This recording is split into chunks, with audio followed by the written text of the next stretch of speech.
আসসালামু আলাইকুম সুপ্রিয় শিক্ষার্থীরা, আজকে আমরা দিনাজপুর বোর্ড 2024 সালের প্রশ্ন 4 নম্বর প্রশ্ন সলভ করার চেষ্টা করব। তো আমাদের এই যে দৃশ্যকল্প 1 নম্বর আমরা দেখতে পাচ্ছি এবং দৃশ্যকল্প 2 আছে এইচটিএমএল হেড, টাইটেল শেষ, হেড শেষ, বডি শেষ, এইচটিএমএল শেষ। এটা আমাদের দৃশ্যকল্প 1। আর দৃশ্যকল্প 2 আছে ওয়েলকাম টু 2024 ক্লাস। এটা গাঢ় করে আছে, মানে বোল্ড আকারে আছে। এবার আইসিটি এটাও কিন্তু গাঢ় করে আছে। ICT contents 1 to 10। 1টা হলো কি, নিচে হলো আমাদের হলো সাব, আর উপরটা কি আমাদের সুপ। এই হলো মোটামুটি আমাদের দৃশ্যকল্প 1 এবং দৃশ্যকল্প 2। এবার আমরা প্রশ্নটা একটু দেখে নিই কেমন প্রশ্ন ছিল। এই যে আমার কাছে প্রশ্ন আছে আইসিটি 4 নম্বর প্রশ্ন। এই যে আমরা একটু দেখে নিই, তাদের কাছে প্রশ্ন আছে, প্রশ্ন দেখে নিই। ওদের প্রশ্ন নেই, তারা আমরা স্ক্রিনশট দিয়ে দিতে পারি। এই যে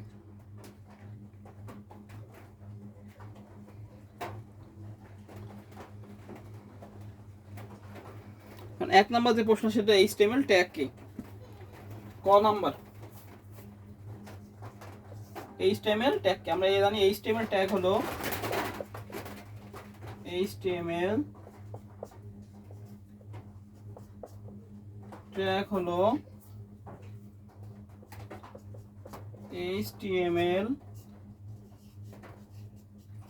ভাষার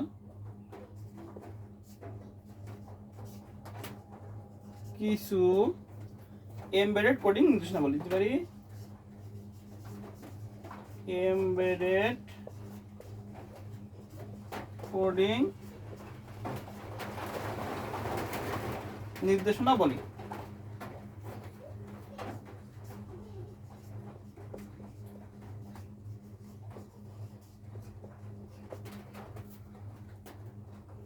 তাহলে এইচটিএমএল ট্যাগ কি? এইচটিএমএল ট্যাগ হলো এইচটিএমএল ভাষার কিছু এমবেডেড কোডিং নির্দেশনাবলী, যা একটা নির্দিষ্ট কাজ করে। একটা ট্যাগ একটা নির্দিষ্ট কাজ করে। এবার আছে খ নাম্বার কি, ডোমেইন নেমের গুরুত্ব বর্ণনা করো। খ নাম্বার ডোমেইন নেমের গুরুত্ব বর্ণনা করো। তাহলে আমরা কি লিখবো? ডোমেইন নেমের গুরুত্ব কি করে? ডোমেইন নেম কাকে বলে? আমরা লিখবো আইপি অ্যাড্রেস সংখ্যায় লিখিত হয় বলে বোঝা কষ্টকর, তাই এই আইপি অ্যাড্রেসের পরিবর্তে কোনো সার্ভারের নাম দেওয়াকে ডোমেইন নেম বলে। এখন ডোমেইন নেম কে নিয়ন্ত্রণ করে? DNS, domain naming system. Domain naming system. তাহলে আইপি অ্যাড্রেস কি লেখা? আইপি অ্যাড্রেস কিসে লেখা হয়? সংখ্যায় লিখিত হয় বলে বোঝা কষ্টকর। এবং ওয়েবসাইটের যে স্বতন্ত্র নাম দেওয়া হয় তাকে কি বলা হয়? তাকে বলা হয় আমাদের ডোমেইন নেম। তাহলে কি হলো?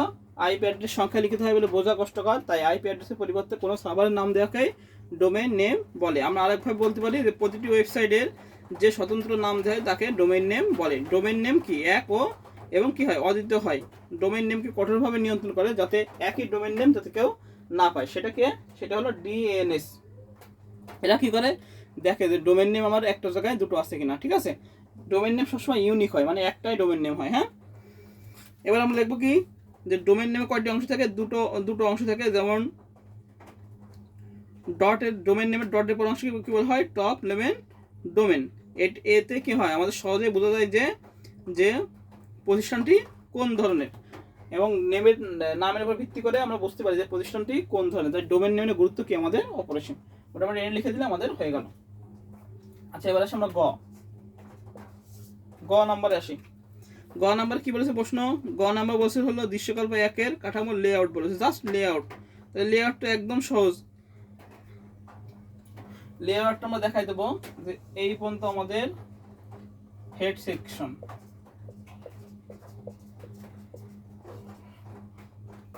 এখান থেকে এই পর্যন্ত আমাদের বডি সেকশন। এটা হলো গ নাম্বার। এই হলো আমাদের লেআউট, একদম সহজ ছিল। গ নাম্বার কি বলে লিখবো? যে এইটা লিখে আমরা লিখবো কি, যে হেড সেকশন আর পুরোটুকু আমাদের এইচটিএমএল।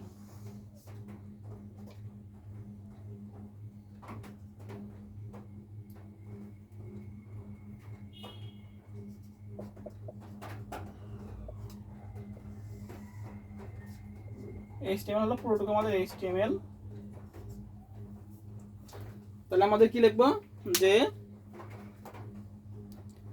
বলছে এইচটিএমএল লেআউট বর্ণনা করো। তাহলে হেড থেকে আমাদের এই এইচটিএমএল থেকে হেড পর্যন্ত হলো কি আমাদের হেড সেকশন। এটা হলো হেড সেকশন। আর বডি থেকে এইচটিএমএল পর্যন্ত আমাদের কি বডি সেকশন, আর পুরোটুকু আমাদের কি এইচটিএমএল।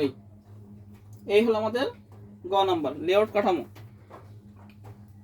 এবার আমরা বর্ণনা করতে হেড ট্যাগ কীভাবে কাজ করে, টাইটেল ট্যাগ, বডি ট্যাগ বর্ণনা দিয়ে দিলে আমাদের শেষ। হেডের বর্ণনা দেবো, টাইটেল বর্ণনা দেবো এবং বডির বর্ণনা দেবো যে কোনটা কোন সেকশনে এইচটিএমএল বর্ণনা দেবো। হ্যাঁ, এখান থেকে একটু করলে হেড পর্যন্ত আমাদের হেড সেকশন, আর বডির থেকে এইচটিএমএল পর্যন্ত এই পর্যন্ত আমাদের কি বডি সেকশন, আর পুরোটুকু আমাদের এইচটিএমএল সেকশন। তখন গ নাম্বার গেল। এবার আসি আমরা ঘ নাম্বার আসি।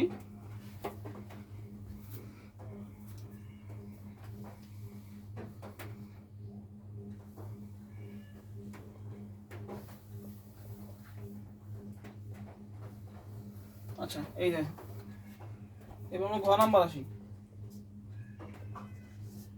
ঘ নাম্বার কি বলেছে? ঘ নাম্বার বলেছে হলো দৃশ্যকল্প 2 এর এইচটিএমএল কোড লেখো এবং ওয়েব পেজ যে কোনো স্থানে যে কোনো ধরনের কম্পিউটারে দেখা যাবে। তুমি বলছে কি দৃশ্যকল্প 2 এর ওয়েব পেজটি প্রদর্শনের জন্য এইচটিএমএল কোড লেখো এবং ওয়েব পেজটি যে কোনো স্থানে যে কোনো কম্পিউটার সাথে দেখা যাবে।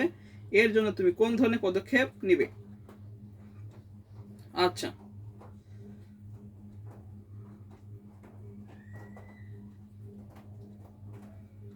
এই জন্য কি করতে হবে, আমাদের ওয়েবসাইটটি পাবলিশিং করতে হবে, তাই তো? এবং আগে আমাদের ওয়েবসাইট কোডটা লিখতে হবে। আচ্ছা, তো ওয়েবসাইট কোডটা লিখি। গ নাম্বারে আমরা এইচটিএমএল কোডটা লিখি। কি আছে দেখি, আমরা লিখি এইচটিএমএল, তারপর হেড, হেডের মধ্যে টাইটেল, তারপর টাইটেল শেষ, তারপরে হেড শেষ, এবার হলো বডি। মোটামুটি এই পর্যন্ত আমরা লিখলাম। এবার ওয়েলকাম টু 2024, এটা কি ট্যাগ আমরা জানি, পি ট্যাগ দিয়ে লিখবো। বডির ভিতরে পি ট্যাগ দিয়ে লিখলাম ওয়েলকাম টু 2024, এটা কালো কালো করে চলে, এই জন্য আমরা বি ট্যাগ ইউজ করবো, বোল্ড 2024, বি ট্যাগ শেষ, পি ট্যাগ শেষ, এই প্রথম লাইন। ওয়েলকাম টু 2024 কালো কালো করে, এই জন্য আমরা দিলাম বি শেষ, পি ট্যাগ শেষ। এবার সেকেন্ড লাইনে আমরা যাব। সেকেন্ড লাইনে আমরা লিখবো হলো ক্লাস। ক্লাসটা একটু পিছন এখানে আছে, ক্লাসটা একটু যেখান থেকে এখানে আছে সিএল ক্লাস, 2 স্টেপ পিছনে আছে ক্লাসটা এবং গাঢ় কালো করে আছে। এই জন্য এটাকে আমরা বিআর ট্যাগ দিয়ে লিখতে পারি, দুটো বিআর ট্যাগ দেবো আমরা। তাহলে আবার পি ট্যাগ দেবো,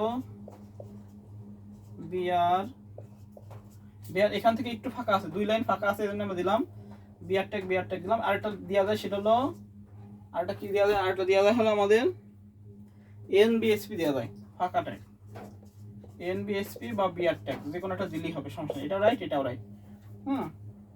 দিলাম। দেওয়ার পর আমরা লিখবো হলো বি ট্যাগ, বোল্ড আছে ক্লাস লিখলাম, বি ট্যাগ শেষ করলাম, পি ট্যাগ শেষ করলাম। এই হলো আমাদের দ্বিতীয় লাইন।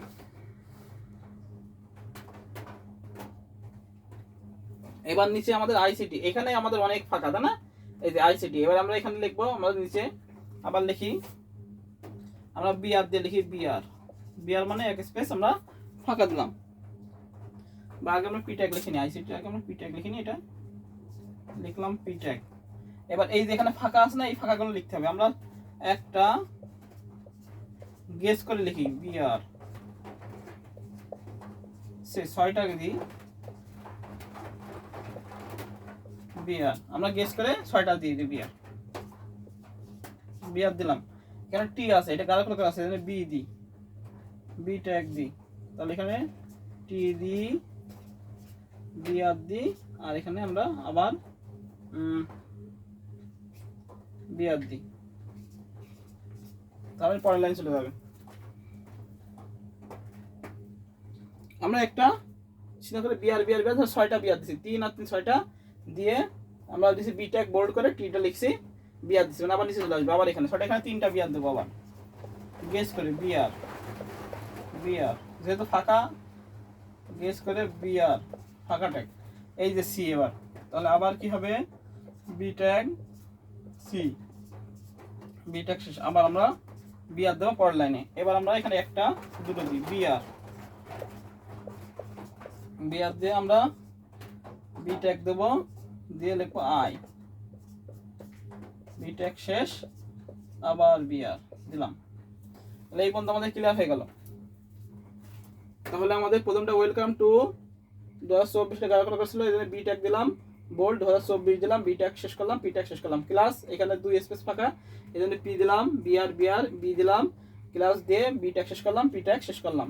এখন আমাদের টি এর কাজ, তাহলে আবার পি দিলাম, বিআর দিলাম 6টা বিআর দিয়ে পি ট্যাগ, এখানে আমাদের ইচ্ছা মতো যে কটা ট্যাগ হয় সে কটা দিতে পারবো, এটা অনুমান করে দিতে হবে। টিটা লিখলাম, টি বিআর বি ট্যাগ দিলাম, বোল্ড টি ট্যাগ দিলাম, বি ট্যাগ শেষ করলাম, আবার বিআর দিলাম, নিচে চলে আসলো। এবার সির কাজ, আবার এখানে 3টা আমরা স্পেস ফাঁকা দিলাম, বি দিলাম, সি লিখলাম, বি ট্যাগ বোল্ড করে লিখলাম, বি ট্যাগ শেষ, বিআর দিলাম। এবার হলো আইয়ের কাছে 2 ট্যাগ আমরা ফাঁকা দিয়ে বি ট্যাগ লিখলাম, আই লিখলাম, বিআর লিখলাম, অর্থাৎ আইসিটি চলে আসলো।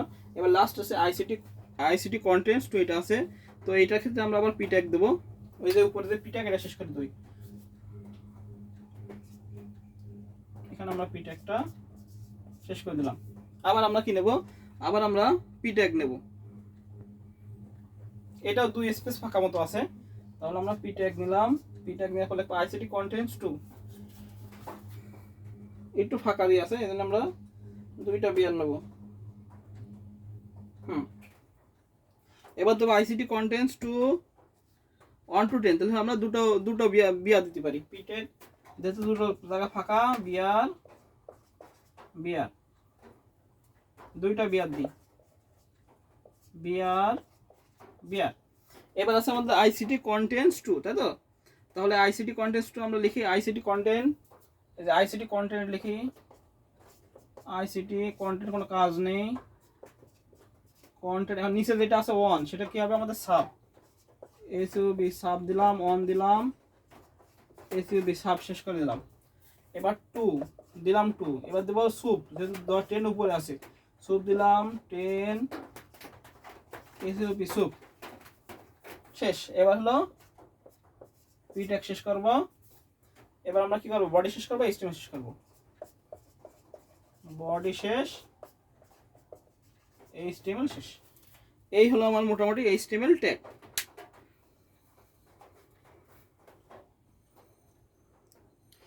এইটার এইচটিএমএল ট্যাগ, এটা আমরা একটু দেখে নিই। ওয়েলকাম টু 2024, এই যে পি ট্যাগ ওয়েলকাম টু, এটা বোল্ড আকার ছিল, এই জন্য বি ট্যাগ 2024, বি ট্যাগ শেষ, পি ট্যাগ শেষ। ক্লাসটা 2 স্পেস ফাঁকা রয়েছে, এই জন্য পি দিলাম, বিআর বি দিলাম, বোল্ড দিলাম, ক্লাস বি ট্যাগ শেষ, ক্লাসে পি ট্যাগ শেষ। এরপর কি আছে, এটা হলো এই যে উদ্দীপক, কিন্তু এটা দৃশ্যকল্প, এগুলো হ্যাঁ, এই হলো দৃশ্যকল্প 2।